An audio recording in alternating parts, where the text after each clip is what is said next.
समता विचार मंच में आप तमाम साथियों को हार्दिक हार्दिक अभिनंदन है। हमारे पास अभी आज अशोक सम्राट की जयंती थी, इस उपलक्ष्य में सारे लोग हम लोग एकत्रित हुए हैं।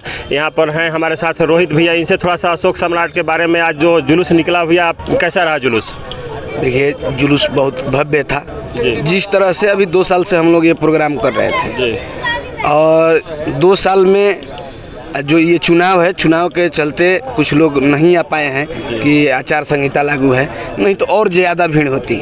लेकिन जिस तरह से लोग उत्सुकता दिखा रहे हैं, हमको लगता है कि आने वाले दिन में जिस तरह रामनवमी का शोभा यात्रा निकलता है, उससे भी अच्छा आरा जिला में सबके सहयोग से सम्राट अशोक महान जी की जयंती के दिन शोभा यात्रा निकाली जाएगी। आपको क्या लगता है कि पिछले साल की अपेक्षा इन साल की भीड़ भाड़ कैसी थी?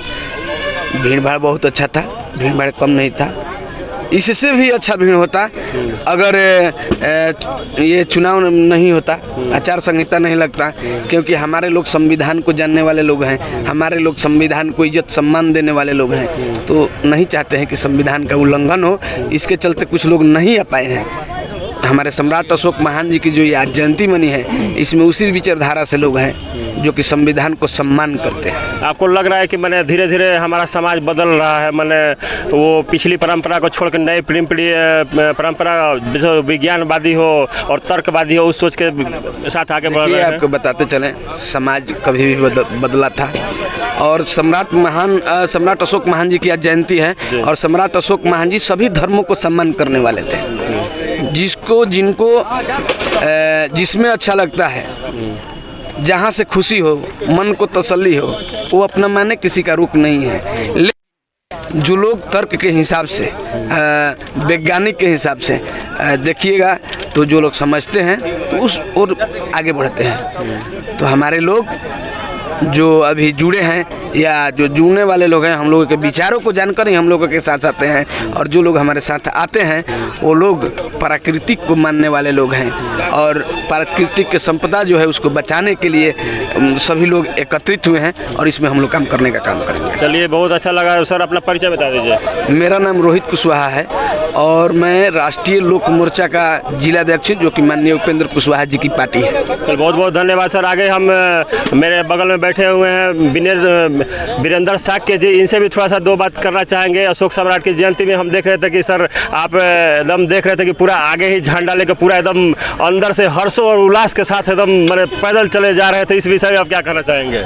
सबसे पहले तो हम आपको धन्यवाद देना चाहते हैं और ये बताना चाहते हैं कि हमारे रगों में सम्राट अशोक का खून है, तो हम पीछे क्यों रहेंगे। एक ऐसा सम्राट जो यहाँ की सारी प्रजा को उन्होंने पुत्र बताया और हम उनके पुत्र हैं। उन्होंने अपने लाट पर लिखवाया है ना, ये मेरे पुत्रों परपुत्रों महाअश्वीर और शासक बनो। एक ऐसा राजा जिन्होंने तलवार उठाया तो केवल रक्त ही रक्त दिखाई देता था, और जब तलवार उन्होंने देखा तो पूरी दुनिया को शांति का पैगाम दिखाया।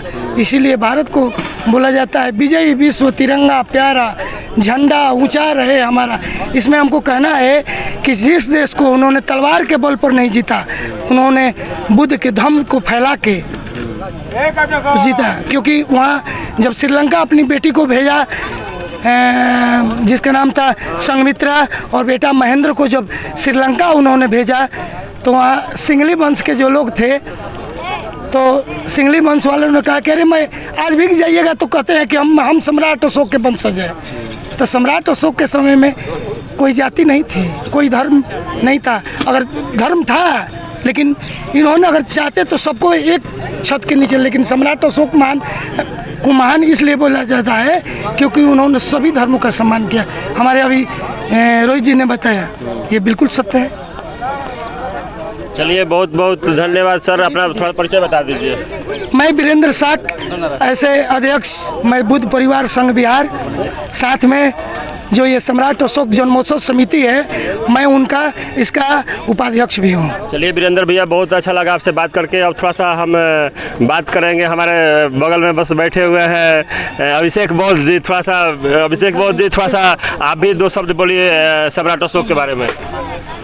सबसे पहले आपका समता विचार मंच जो चैनल है उसके सभी दर्शकों को मैं धन्यवाद देना चाहता हूँ। बहुत बहुत धन्यवाद सर आपको भी।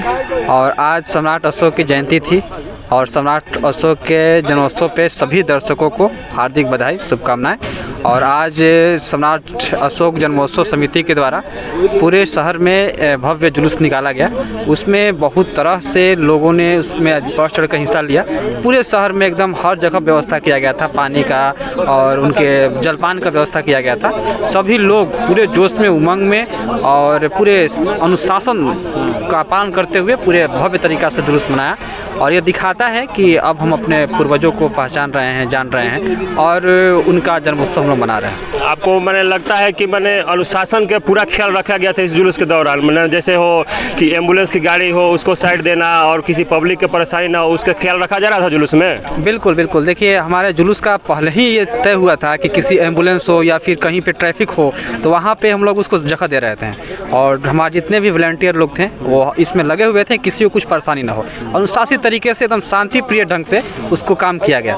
कहीं कहीं पे डीजे का आवश्यकता पड़ा था, हमारे रोहित भैया जी ने वहाँ पे उसको सहयोग करके उसको बंद कराया और शांति प्रिय ढंग से हम लोगों ने पूरा जुलूस निकालने का काम किया। चलिए बहुत अच्छा सर। एक चीज़ और हमको बताइए कि इतने सारे लोग हैं, सम्राट अशोक जी थे जो कि अकेला रह के पूरा दुनिया में अपना परचम लहराए थे। आपको क्या लगता है कि ऐसे 10 अशोक सम्राट पैदा हो जाए तो क्या स्थिति होगी भारत की? देखिए, सम्राट अशोक का समय में क्या भारत था और जो अखंड भारत का दृश्य था वो तो किसी से छुपा नहीं है। तो हमें ये तो लोगों को प्रेरणा लेना चाहिए कि जो अखंड भारत था वैसा मजबूत भारत बने, सशक्त भारत बने। उनसे प्रेरणा लेकर के उस दिशा में कार्य करना चाहिए हम लोग को। एक चीज़ और कहा जाता है, किसी ने कहा है कि अशोक सम्राट ने अपने 99 भाइयों को कत्ल किया था। कि इस बात को कहाँ तक आप सत्य मानते हैं? देखिए, सम्राट अशोक का जब इतिहास पढ़िएगा तो किसी भी कहानी का एक दृश्य को दिखा करके किसी को निगेटिव या पॉजिटिव नहीं कहा सकता है। तो पूरा जब दृश्य को देखिएगा तब आपको समझ में आएगा कि 99 लोग कौन थे। क्या वो 99 लोग जो थे, क्या सम्राट अशोक के सगे भाई थे? क्या वो 99 लोग सत्कर्म पे चल रहे थे? क्यों हुआ घटना हुआ? तो पूरा एक कहानी है। पूरा कहानी को समझने के बाद ही हम लोग उसका निर्णय कर सकते हैं कि सही था या गलत था। चलिए बहुत बहुत धन्यवाद सर। थोड़ा अपना परिचय दे दीजिए। मैं अभिषेक बोस, संस्थापक बुद्ध परिवार बिहार। चलिए बहुत बहुत धन्यवाद सर। थोड़ा सा आगे 2 मिनट बात करना चाहेंगे हम। हमारे बगल में बैठे हुए संजय सर। संजय सर, आपको आज का जुलूस कैसा लगा? सबसे पहले मैं समता विचार मंच को बहुत बहुत धन्यवाद देना चाहता हूं, जो आपने अच्छा काम किया कि लोगों की बात घुमाने के लिए कैमरा, लोगों को बातों को पहुंचाने के लिए जो आपने ये अपना किया है। और आज का जो प्रोग्राम था हम लोग का, लोगों को जगाने का प्रोग्राम था। इसके माध्यम से लोगों को जागृत किया जा रहा है ताकि लोग जो नहीं जानते हैं इस चीज़ को जान पाए। और सबसे पहले कि आज का जो झंडा जब हम लोग निकले थे पंचशील, सब लोग सवाल कर रहे थे कि किसी का झंडा है, लोग पूछ रहे थे, सवाल कर रहे थे और जितने भी लोगों को जवाब देना था हम लोग जवाब दिया और बताया। इसका एक तरह से प्रचार हो रहा है, बहुत अच्छा है। और ऐसा होना चाहिए कि जो सोए हुए लोग हैं वो भी जग जाए और ताकि अच्छे शासक बने, अच्छे प्रशासक बने, जनता की सेवा करें। यही हमारा लक्ष्य है। मैंने आपको लग रहा है कि आज का जो जुलूस निकला हुआ था इससे बहुत लोगों को प्रेरणा मिली होगी कि अशोक सम्राट कौन थे, क्या थे? बिल्कुल बिल्कुल। बहुत लोग जो नहीं जानते हैं उसको पढ़ने का प्रयास करेंगे, खोजने का प्रयास करेंगे, क्योंकि आजकल डिजिटल युग है। डिजिटल युग में तुरंत लोग सर्च मार लेते हैं कि ये क्या है क्या नहीं है। और जब तक सर्च नहीं करेंगे तो जानेंगे नहीं। जानेंगे, पढ़ेंगे, खोजेंगे और अपने आप को बदलेंगे। और जब तक अच्छे शासक नहीं बनेंगे तक अच्छा विकास नहीं होगा भारत का। और सम्राट अशोक के कदमों पे चलकर ही भारत को हम लोग सोने की चिड़िया बना सकते हैं, अन्यथा नहीं बना सकते हैं। चलिए बहुत बहुत धन्यवाद सर।